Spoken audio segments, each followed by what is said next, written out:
Give me a minute. I want to respond to my pay raise comment. I hope I said that right.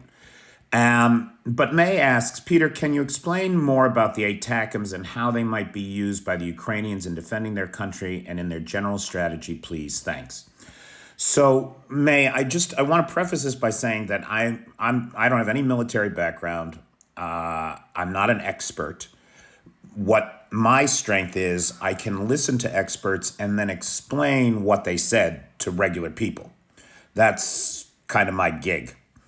Now, for example, with the ATACMS, they call the ATACMS a force multiplier, right? Now, what does that mean? Well, it's exactly what it sounds like. Right now, you have so much force, but when you get this other thing, you suddenly have way more force. Why?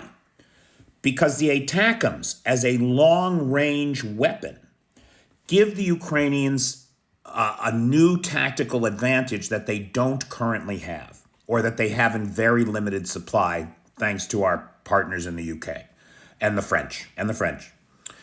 Now, here's a great example, I think, right? The first time we saw the ATACMS used in Ukraine was when they hit a helicopter base that was right here. So nobody knew the Ukrainians had gotten the ATACMS.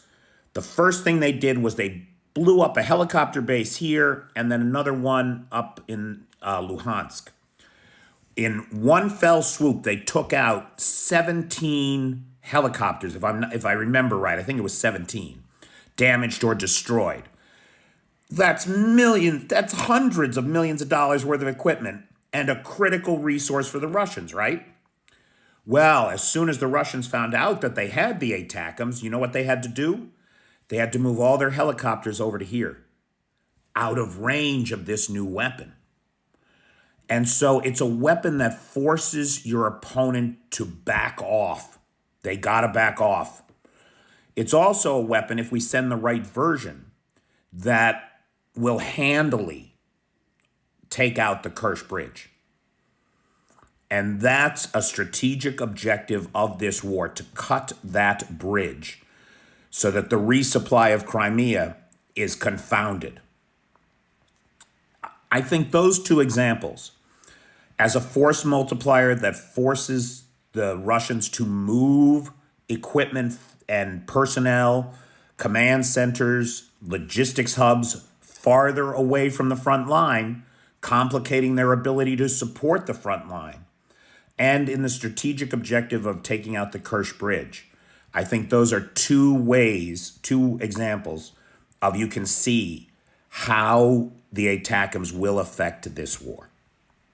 I hope that helps. Let me know if it does. In videos lately, I've been sending special thanks out to people who have really gone above and beyond for this channel. But they're not the only people that make this channel what it is. There's many, many more. And one of them I want to call out, Nightshade, who manages the Peter's Peeps on Facebook. That's another avenue by which you can interface with us here. And I hope to see you over there on the Book of Faces. And Nightshade, thanks for all your help, man.